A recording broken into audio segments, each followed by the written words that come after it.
Oi, gente, meu nome é Silvia, né? Sou professora da escola essa e hoje a gente vai trabalhar sistema respiratório, ok?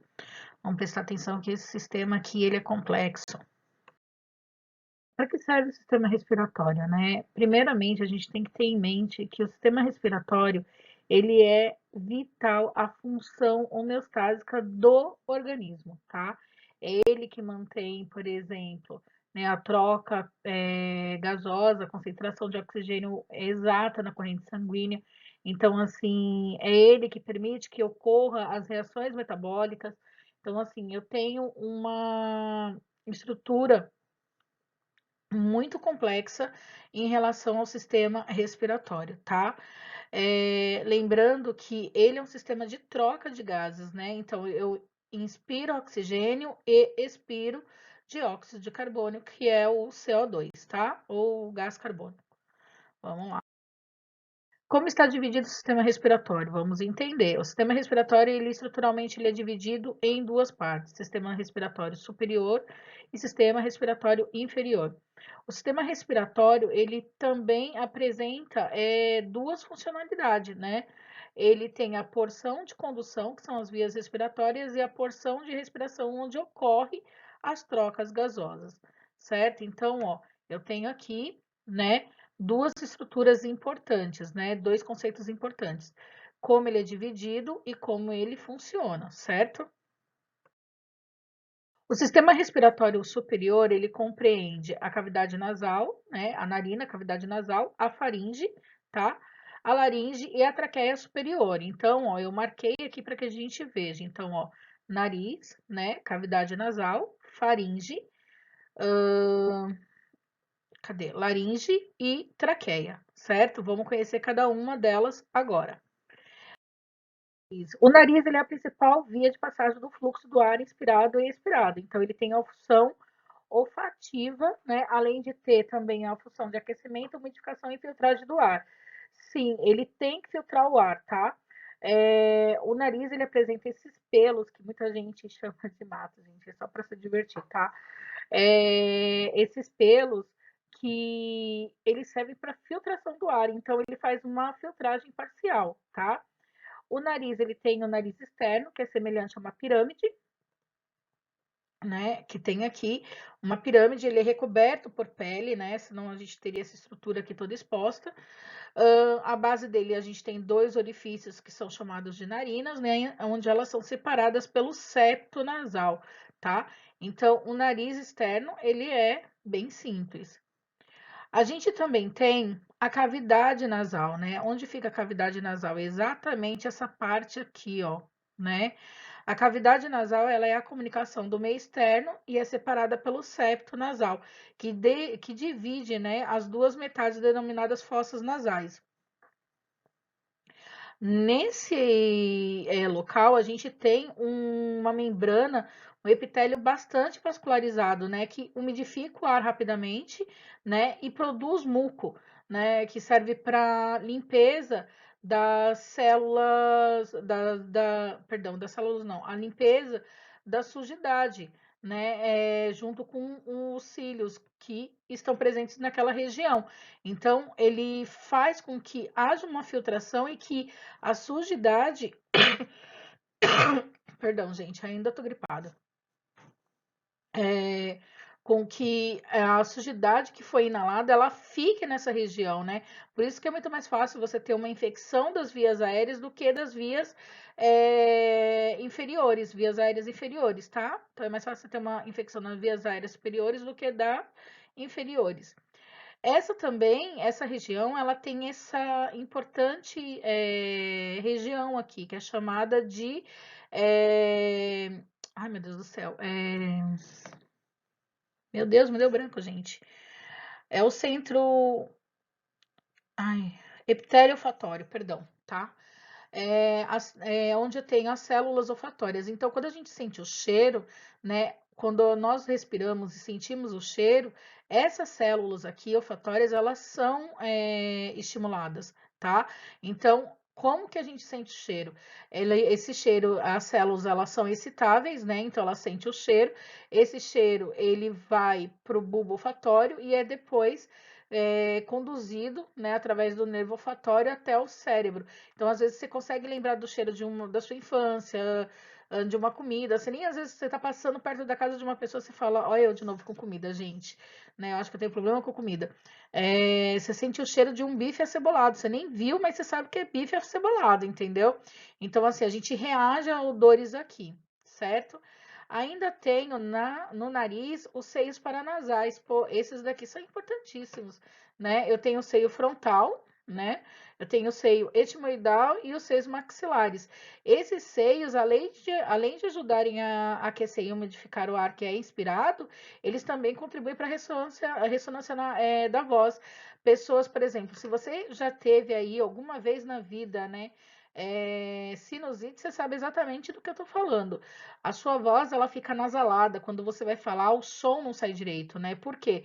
Porque os seios paranasais que deveriam estar cheios de ar, eles estão cheios de secreção. O epitélio daqui de dentro acaba produzindo uma secreção que que é bastante incômoda, né? Às vezes até infecciona. Quando você tem, por exemplo, o congestionamento do seio frontal, você tem uma cefaleia, que a gente fala que é a sinusite frontal, uma cefaleia bastante dolorosa, né? Uma dor bastante dolorosa, incômoda. Quando é o seio etimoidal, a sinusite ela dói atrás dos olhos, e quando pega os seios maxilares aqui, ó, chega a doer a raiz dos dentes, fora o inchaço que dá aqui, né, na parte das bochechas, então, da fossas nasais, perdão. Então, é bem incômodo, a sinusite, ela acontece dessa forma, tá? Vamos lá, dando continuidade. A faringe, um outro segmento do trato respiratório superior. A faringe, ela tem umas porções aqui que a gente tem que entender, tá?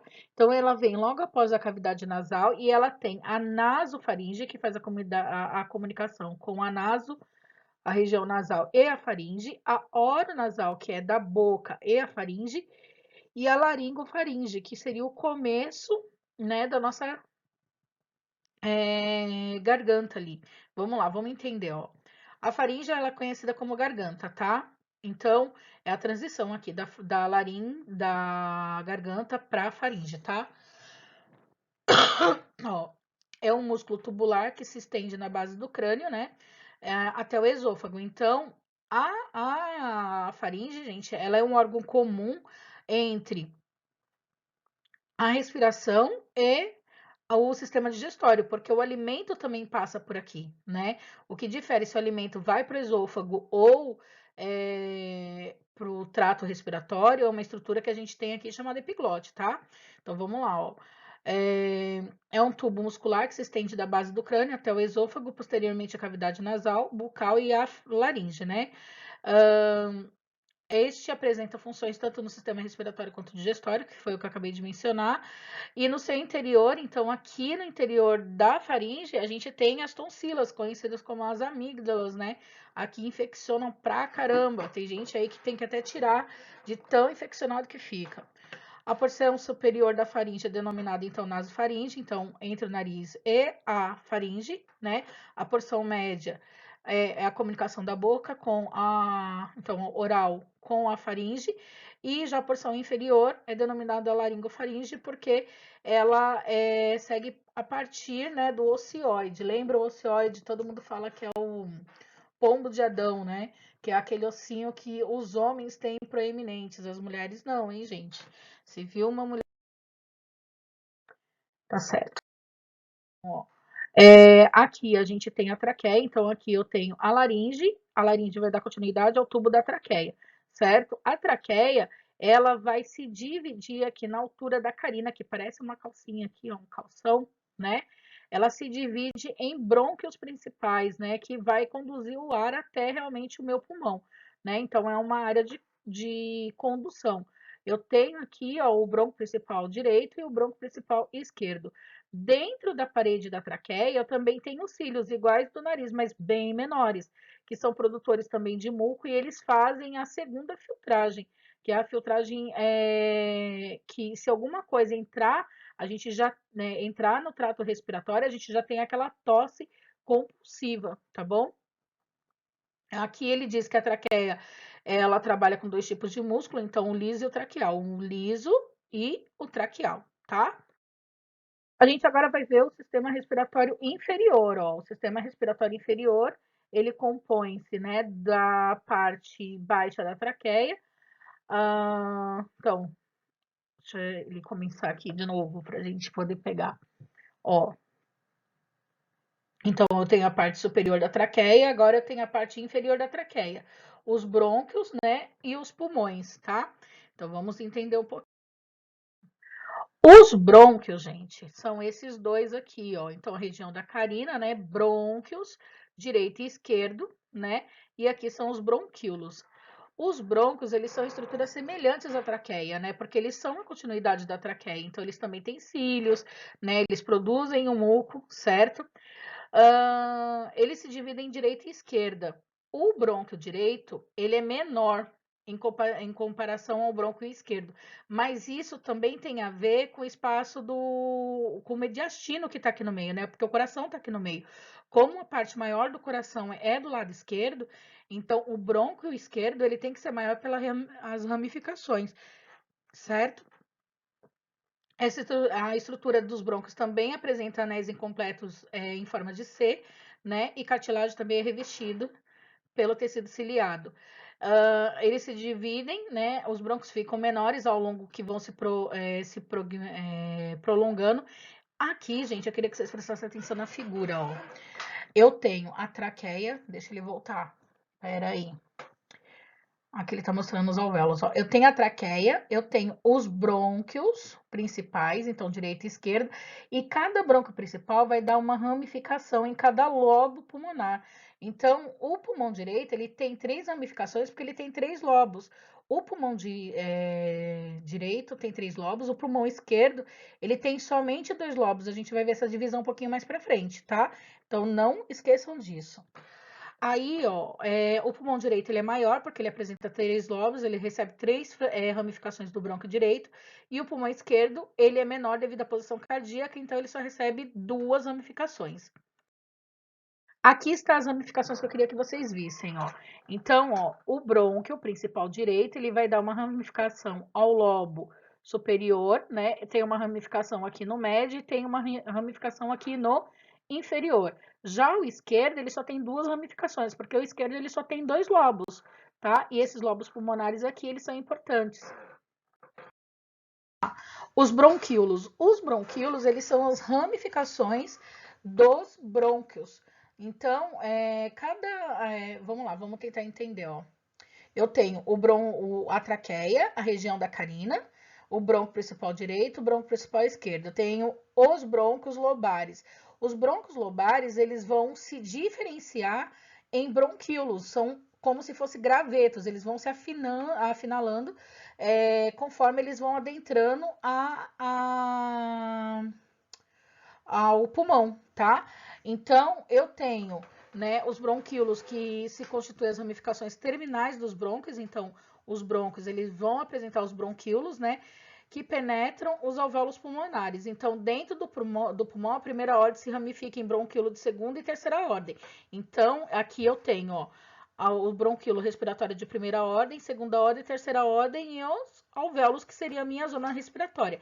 Então, eu tenho a zona condutora que vai até, né, de traqueia, broncos principais e broncos lobares, zona condutora. Os bronquíolos são as zonas de transição. Então, eles se diferenciam em ordens. Então, respiratório, ordem 1, respiratório, ordem 2, respiratório, ordem 3. E eu tenho os alvéolos, tá? Onde ocorre a hematose, a troca gasosa, tá? Isso é o que vocês têm que entender.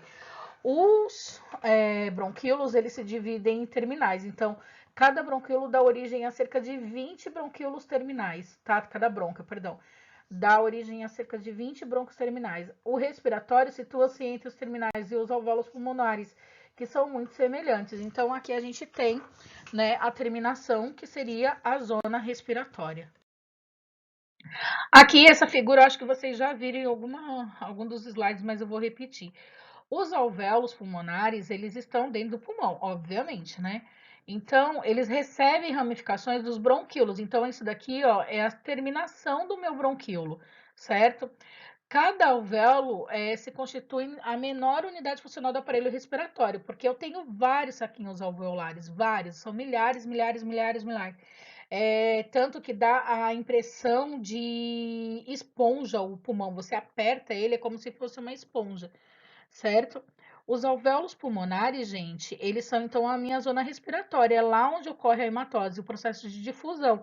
Entre o oxigênio e sai o dióxido de carbono, né? Eu converto o meu sangue venoso em sangue arterial, e isso a gente já viu, tá? Lembrando que aqui eu recebo ramificações capilares, né, nos alvéolos, então é uma zona de transição. A membrana alveolar, ela é bastante permeável, assim como os capilares também, né, que permite essa troca gasosa. Os pulmões, eles são órgãos esponjosos localizados dentro da caixa torácica. O número é um par, né? Eu tenho direito e esquerdo, a forma é cônica, né? Parece um cone, mas virado para cima. O tamanho direito é maior do que o esquerdo. A gente já sabe que o esquerdo ele é menor devido ao mediastino, né? A localização é dentro da cavidade torácica, separada pelo mediastino, e a proteção, ele apresenta duas camadas de membrana, né, que a gente chama de pleuras. Ele tem a pleura visceral, que é a que está intimamente ligada ao tecido pulmonar, e ele tem a pleura parietal, que está ligada à caixa torácica. E no meio dessa pleura, eu ainda tenho um líquido lubrificante que é secretado pela pleura e recebe o nome de líquido pleural, certo? A fisiologia respiratória, né? A inspiração, vamos tentar entender. Inspiração e expiração.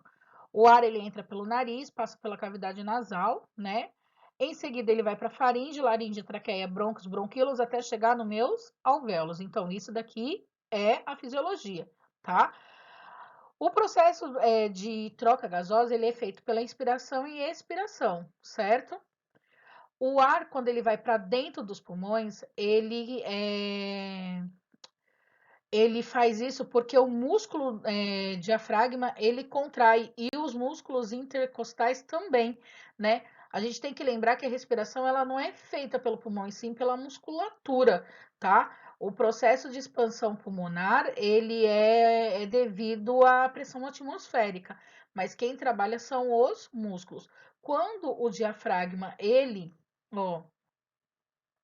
contrai, né? Ele baixa, ele contrai, ele aumenta a minha caixa torácica, né? E faz com que os meus pulmões eles recebam ar. Quando o meu diafragma ele relaxa, ele diminui a capacidade torácica do ar e o meu ar acaba saindo, né? De expansão pulmonar e o meu ar ele acaba saindo, né? Sem esforço nenhum. Para colocar o ar para dentro dos pulmões, gente, o processo de inspiração, ele gasta energia, tá? Então, ele consome energia, mas para retirar o ar, não é um processo totalmente passivo. Ele geralmente, o processo de expulsão do ar dos pulmões, ele ocorre porque a pressão pulmonar, ela é maior do que a atmosférica, então o ar sai sem esforço nenhum. O sistema de controle da respiração, né? Como a gente já viu, a respiração ela é um processo controlado também, né? Pelo tronco encefálico, aqui é a região do bulbo, né? Bulbo da ponte, onde as ramificações, os nervos, né? Chegam até o pulmão e controlam o ritmo, a frequência e a duração da expiração. O controle ele se dá tanto pela estimulação nervosa quanto pela estimulação química. Quando eu falo química, eu estou falando de sangue, tá? Se meu sangue tiver muito ácido ou se ele tiver muito alcalino, eu consigo, o meu cérebro, ele consegue entender que ele tem que aumentar ou diminuir, né, a quantidade de respiração para tentar achar um equilíbrio. Por isso que algumas pessoas, nem todo paciente que chega no hospital de espineico, a gente pode colocar oxigênio. Às vezes, esse distúrbio que ele está tendo é pelo excesso de oxigênio e não pela falta dele, certo? Tem pessoas que, por exemplo, pode convulsionar devido à alcalose ou acidose respiratória, certo?